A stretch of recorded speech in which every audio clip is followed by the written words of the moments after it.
नमस्कार दोस्तों। जैसा कि हर एक वायरल फीवर के सीज़न में उस समय जो सबसे शानदार असर कर रही है, जो हम अपने क्लिनिक पर डेली प्रैक्टिस में यूज़ कर रहे हैं और सबसे अच्छे रिजल्ट मिल रहे हैं, वैसे कॉम्बिनेशन हर वायरल फीवर में हम आपको बताते रहते हैं। तो अभी जो वायरल फीवर फैला हुआ है उसके लिए जो सबसे बेस्ट कॉम्बिनेशन है उसके बारे में आपको जानकारी दे रहे हैं। हालांकि मैं स्पष्टीकरण कर दूं कि ये जानकारी मैं अपनी लोकेशन पर जो मरीज आ रहे हैं, जो लक्षण लेकर के आ रहे हैं, उसके आधार पर जो हमने इस कॉम्बिनेशन को तैयार किया है उसके बेस्ट रिजल्ट मिल रहे हैं। आपके लोकेशन पर यदि इसके अलावा कोई लक्षण आते हैं तो आपको कुछ मेडिसिन अपने हिसाब से चेंज कर लेनी चाहिए। अभी जो लोग वायरल फीवर को लेकर के आ रहे हैं उनमें सबसे ज़्यादा देखे जाने वाले लक्षण हैं गला खराब होना, गले में खुरदुरापन सा लगना, गले में ड्राइनेस लगना, गले में एक कच्चेपन सा एहसास होना, गले में इरिटेशन सा होना। तो सबसे ज़्यादा लक्षण गले की दिख रहे हैं। दूसरा, जितने मरीज आ रहे हैं उनमें सब में सर दर्द की शिकायत पाई जा रही है, कमजोरी पाई जा रही है। कमजोरी बहुत ज़्यादा मार्केबल नहीं है, मतलब जब दूसरे सीजन में वायरल फीवर आता था जितनी कमजोरी आती थी उतनी नहीं हो रही है, थोड़ी बहुत कमजोरी के साथ मरीज आ रहा है। फीवर सभी लोगों को आ रहा है, परंतु जो दूसरे लक्षण वायरल फीवर में मोस्टली देखे जाते हैं, जैसे बहुत ज़्यादा हाथ पांव दर्द हो रहा है, बहुत ज़्यादा कमर दर्द हो रहा है, ये लक्षण बहुत कम मरीजों में मिल रहे हैं। मरीज हाथ पांव दर्द की शिकायत तो करता है, पर जैसे दूसरे सीजन के वायरल फीवर में करता था कि मतलब उसका मुख्य उद्देश्य था कि ये जो दर्द है ये पहले ठीक हो, ऐसा कुछ भी पेशेंट नहीं बता रहा है।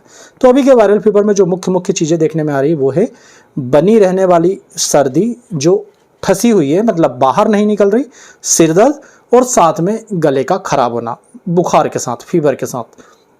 इन सभी लक्षणों को देखते हुए हम आपको 3 तरह की ड्रॉप बनाने की इस समय सलाह देंगे। ये 3 तरह की ड्रॉप आप नाम रखिएगा A, B और C, और इनमें क्या क्या मेडिसिन मिलाना है, किस लिए मिलाना है, ये हम जानते हैं। सबसे पहले आपको जो A ड्रॉप है उसमें 2 दवाएं बराबर मात्रा में मिलाना है। आधी बाटल आप भरेंगे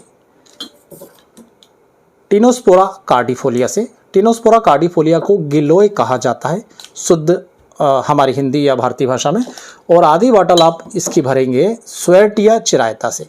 चिरायता जो बुखार उतारने के लिए प्रसिद्ध है। तो ये दोनों मेडिसिन दोस्तों सभी प्रकार के बुखारों को ठीक करने के लिए दी जाती है। इवन ये इम्यूनिटी भी इंक्रीज करने का काम करती है। और चिरायता इतनी अच्छी मेडिसिन है कि जैसे पैरासीटामॉल फीवर को रिड्यूस करता है, वैसे यदि फ्रिक्वेंटली आप यदि चिरायता देते रहेंगे तो बुखार जल्दी उतरता है। तो गिलोय और चिरायता आप सभी प्रकार के वायरल फीवर में दे सकते हैं, और हम अभी यूज़ कर रहे हैं, इसलिए 1 नंबर की A जो आपने रखा है इसमें आप इन दोनों मेडिसिन को बराबर आधी मिलाएंगे। अब दूसरा जो कॉम्बिनेशन बनाएंगे दोस्तों, इसमें आपको 4 दवाएं डालना है। 4 दवाएं, चारों की चारों 200 पोटेंसी में डालना है। कौन कौन सी मैं आपको बता देता हूं। सबसे पहली मेडिसिन है, आपको मैं उम्मीद करूंगा नाम स्पष्ट दिख रहा होगा, ना दिख रहा हो तो मैं नाम बोल रहा हूं, आप ध्यान से सुन लीजिएगा और नोट कर लीजिएगा। दूसरी दवा है बेलाडोना 200 पोटेंसी में। ये थोड़ा सा बॉटल पे स्पष्ट नहीं दिख रहा है।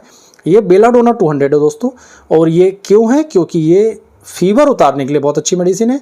ये बहुत तेज जो सर दर्द होता है, मतलब सर दर्द से ही मतलब नहीं, किसी भी प्रकार का दर्द जो अचानक आता है और बहुत तेज होता है, उसके लिए बेलाडोना बहुत अच्छी है। और सर दर्द अभी बहुत ज़्यादा हो रहा है और बहुत ज़्यादा पाया जा रहा है गले का इन्फेक्शन, गले में इरिटेशन, तो गले के लिए बेलाडोना बहुत अच्छी मेडिसिन है।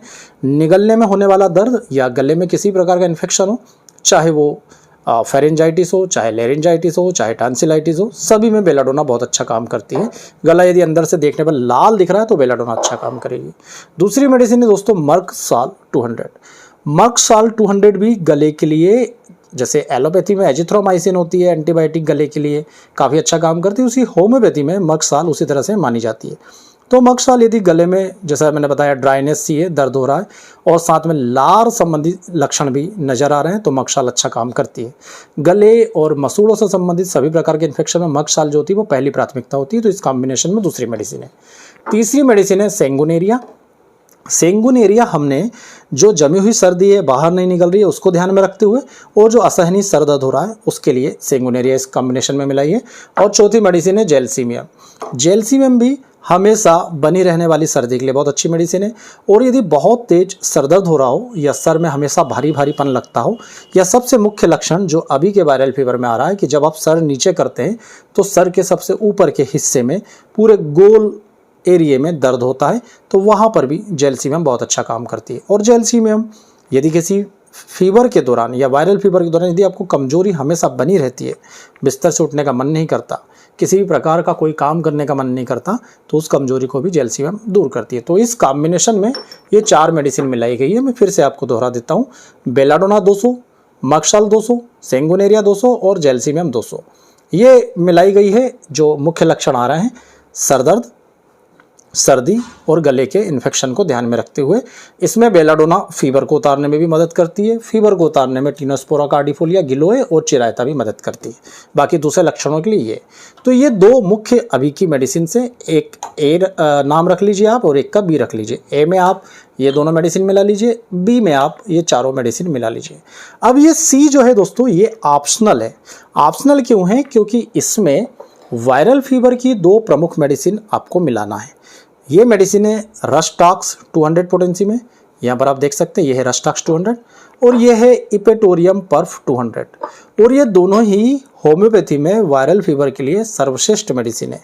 परंतु हमने इसे ऑप्शनल इसलिए कहा है क्योंकि इसके मुख्य लक्षणों में है, यदि कोई व्यक्ति पूरे शरीर में असहनीय दर्द लेकर के आता है, पूरे शरीर की हड्डियों में दर्द हो रहा हो, तो आपको इस कॉम्बिनेशन को मिलाना है। यदि मरीज को किसी प्रकार का दर्द नहीं हो रहा हो, केवल सर दर्द, केवल फीवर, केवल गले में इन्फेक्शन है, तो आप इन दोनों मेडिसिन को ना यूज़ कीजिए। आपको केवल ए और बी मेडिसिन लेना है। परंतु जैसा मैंने आपको बताया कि पूरी बॉडी में दर्द भी हो रही है और जैसे बारिश का समय है उसमें रस्टॉक्स बहुत अच्छा काम करती है, तो ये सब लक्षण यदि मरीज देता है कि हमें बहुत ज़्यादा दर्द है पूरे शरीर में, तो आप रस्टॉक्स और इपेटोरियम भी मिला लीजिए इस तीसरी बॉटल में। इस पर सी लेवल लगा कर रख लीजिए और ये ए, बी और सी आपको मरीजों को देना है। बहुत ही बेहतर इसके परिणाम मिलते हैं। अब इसे देने के लिए हम एक नॉर्मल एडल्ट व्यक्ति की डोज आपको बता देते हैं। चूँकि ये जो ए बॉटल है इसमें 2 मदर टिंचर है, टिनोस्पोरा और चिरायता, तो जो कॉम्बिनेशन बना है उसकी 20-20 बूंदें सुबह दोपहर रात दिन में 3 बार देनी है। जो दूसरा कॉम्बिनेशन है जिसमें 4 मेडिसिन मिली है, इसे चारों को आपस में मिला के इसकी 10-10 बूंदें सुबह दोपहर रात दिन में 3 बार मरीजों को देनी है। और जो ऑप्शनल है सी, रस्टॉक्स और इपेटोरियम, यदि आप देना चाहें तो इसे अच्छी तरह से मिला लीजिए, आधी आधी बॉटल भर लीजिए। और जो मिक्सचर है इसकी 5-5 बूंदें दिन में 3 बार मरीज को देनी है। मुश्किल से 2 से 3 दिनों में एलोपैथी में यदि आपको काफ़ी लंबा समय हो गया और वायरल फीवर है तो एंटीबायोटिक्स काम नहीं करती, आपके लक्षणों में आपको आराम नहीं मिल रहा है, तो इस कॉम्बिनेशन को अभी के वायरल फीवर में यूज़ कीजिए।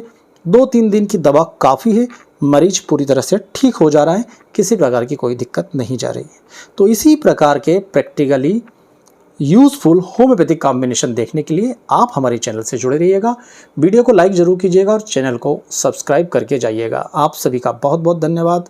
जय हिंद, वंदे मातरम।